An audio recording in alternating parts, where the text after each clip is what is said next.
Good evening, Earth. This is Adam Sturch broadcasting from the Mushroom Mansion House, New Mexico, working on oil painting Angel Fire. Alright, I'm just continuing with cloud rendering tonight. I've got the same colors mixed up, cadmium yellow light, titanium white, and a magenta. And I'm just going to continue developing the forms for the first layer of texture and color. As you so aptly put it, these end-time scripts. The only one which is truly pessimistic is the fundamentalist interpretation of the Judeo-Christian appetite for apocalypse. That is a lethal script for the planet in which only 144,000 are saved. I agree and participate in the generation of these end-time scripts, but what I always say is it's an ontological transformation of categories, not the toxification or explosion of the planet. That is a unique point of view claimed by these Christian groups, and I think to the degree that they do that, they place a heavy burden on the rest of us. It's bad enough that we have these nuclear arsenals and the capacity to destroy ourselves without having an explicitly stated death wish as a cultural ideal. So I will, it's a question of apocalypse or millennium. And I believe that it will be a millenarian unfolding beyond the end time, not a cessation of life and a general judgment and a consigning of 99.99% of us to eternal damnation. How do you avoid getting the willies? A lot of people do get the willies when they are tripping and they come up against this end-time stuff. I think the only cure is to stick with it. I always think of Frank Herbert's excellent advice that he puts into the mouth of his character Muad'Dib in Dune. He says, when the fear comes, it comes like a great wind. And what you do is you simply clamp down and wait, and it will blow itself out. One of the first things a psychedelic voyager must learn to do is to discipline the hindbrain.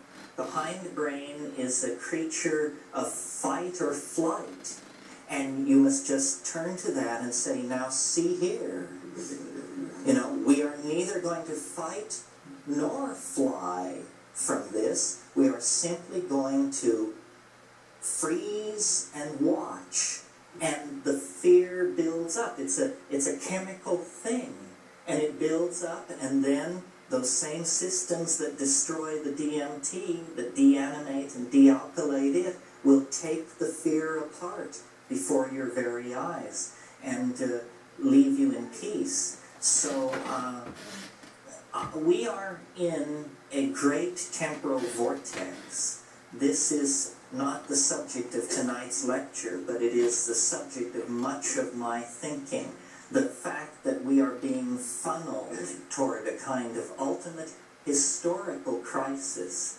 To the degree that you have bought in to the assumptions and values and aspirations of historical society, it's going to look to you like the world is just flying to pieces. To make it make sense, we have to decondition ourselves from those values and those assumptions and realize that we are embedded in the body of Gaia.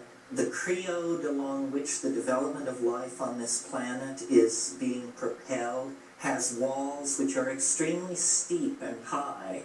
There is very little possibility of us jumping out of that groove and creating a kind of apocalypse for ourselves and the planet, because we are not in this matter free agents.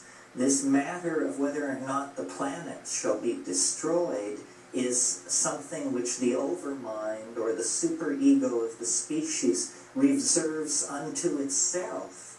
the proof of that in the present historical moment has got to be that a bloodthirsty nudnik like Ronald Reagan will sign an IMF agreement. If it is in the interests of people like that to support disarmament and disengagement and rethinking of the lethal momentum of history, then how much more it will be a part of the program of those who will eventually replace these people. We have reached the point, I think, where ideology has given way to a perhaps even more base desire, the desire to make a buck. And it is bad business to have thermonuclear wars. Therefore, the hysterical war hawks of capitalism, or of not even capitalism, but this fundamentalist, self-righteous, demagogic democracy, and of Marxist, millenarian, save-the-world types, has been completely read out of the picture. Governments are growing more and more irrelevant, while banking, commerce, and investment are beginning to dictate terms to these institutions. It is bad business to blow up the world, and this is the great salvation of all of us, even though we may not be particularly keen on the business ethic or mentality. So I'm very optimistic. I think great changes will be seen in our lifetime, and I think the lethal mythologies are being overthrown very, very subtly by the superego, by placing goals that even the dullest of us will turn to in preference to waging a thermonuclear war. Anyone else? Yes? Just interested a little bit in the vision you have for a post-historical relationship between people and the technology that they create, which sometimes go crazy with. It builds us the glasses and the other good things that improve our... Well, I think that culture is a dimension, literally, and that for 10 or 15,000 years, it has been a very low dimension. In other words, if you think of it as a dimension orthogonal to nature, it has been just a slight adumbration of nature. But now we are taking unto ourselves, through human-machine interfacing and nanotechnology and this kind of thing, this dimensionality of culture is becoming rather more expanded. So my notion of a post-historical world is a world where all of the technological appurtenances of the present world have been shrunk to the point where they have disappeared into and are scattered as grains of sand along the beaches of this planet. And we all live naked in paradise, but only a thought away is all the cybernetic connectedness and ability to deliver manufactured goods and data that this world possesses. So really, when I see the historical process running off the scale, it is not that we are destroyed at the end of it, it's simply that it runs off the scale into another dimension. Culture is where we are all going to live, but culture need not be something which is toxic to nature. It need not come tangential to nature at all. It can be in an entirely different dimension. This is why I often talk about what I call living in the imagination. The imagination, which begins as a slight, almost a flicker of iridescence across the mental world of ordinary reality, is going to grow and self-reinforce and expand until it will be virtually all there is, if that's all one chooses to experience. Now, a person living in, let's say, Midtown Manhattan, they live in a dimension where nature has been entirely read out. The problem is it has been literally read out. It has been bulldozed into non-existence. What we need to create is the equivalent of Midtown Manhattan, but in a dimension such that it nowhere comes tangential to the body of the planet, either by scenario 1, the engineering scenario, by placing it in outer space, or scenario 2, the postmodern engineering scenario, putting it into nanotechnology, or scenario 3, the psychedelic engineering scenario, where we somehow put it into mind, whatever that is. So the post-historical world is the world where thought defines the modalities of being rather than the laws of physics and inertia. If wishes were horses, beggars would ride. Well, eventually I think wishes will be horses and beggars will ride, but not across the surface of this planet, but through and across the endless grasslands of the imagination. 1 or 2 more, yes. Is there anything to be said for MDMA because of its friendly nature and just as a means of turning on large numbers of squares? Yes, I think in my lecture I said that drugs are for sick people. Anybody who doesn't love their neighbor needs chemical or therapeutic intervention. And, if MDMA in the hands of a skillful therapist can do that, more power to it.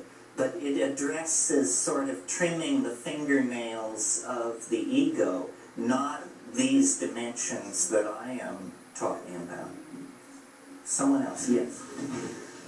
The area that you talked about that reminds me of something that I've been very interested in studying when it comes to the ecology of history. Can you say something about why a culture that grew up or evolved in the tropics would be so different than one that grew up in, say, the barren land? Because of the overwhelming presence of ordered organic systems at every level. I mean, if you don't have to grow up in the Amazon. If you're there 3 weeks, you begin to get the message that, my God, this is some kind of a brain.